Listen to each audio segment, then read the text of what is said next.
Gaaffii dabar habaarsamoo barruu baraannuuf sanuma waan nuun gallee gaafa yoomii barri gaddaanurraa dhume rakkanneerraa xaxaadha dubbeensa kam dubbadheen kamiin dhiisaa maal ta'a hireen saba keenyaa booddeen isa raajii dabar galmee seenaa jaallan kalee dagachuudhaan nu tokko jennee yaa jaranaa seenaa faarsuu maal nu godhe tokko jennee seenaa faarsuu maal nu godhe.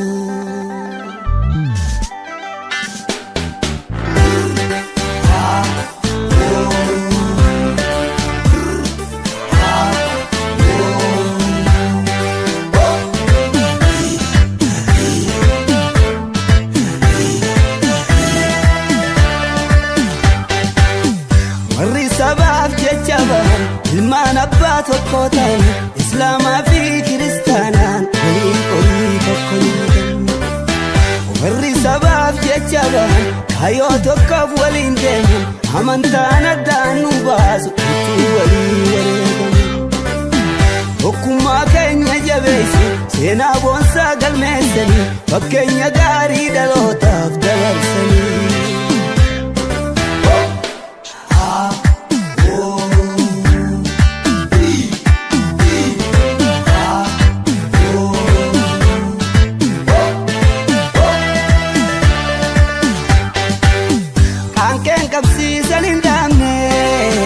Walgeesse keessaa fi alaa daandii dhugaa gad hin dhiifne dhaloonni haaromsaa oolaa qaanqeen qabsiisan hin dhaabne walgeesse keessaa fi alaa daandii dhugaa gad hin dhiifne dhaloonni kaayyoo isaan lolaa daandii dhugaa gad hin dhiifne dhaloonni haaromsaa oolaa dhaloonni kaayyoo isaan lolaa.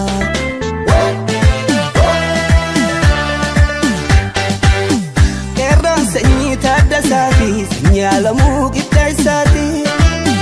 Qeerroon sanyii Elemoo fi sanyii Aneessoo Waareeti. Qeerroon sanyii Laggasaa fi sanyii Irreessoo Caalaati.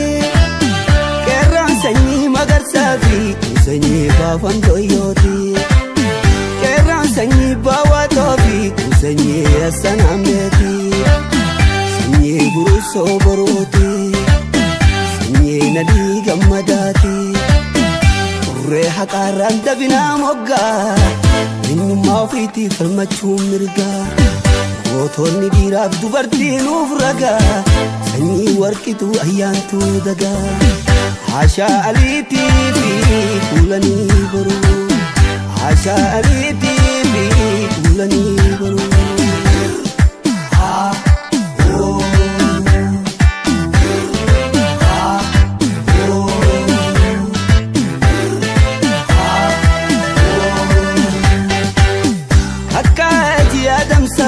Sanyii Abboomaa Mitikkuuti.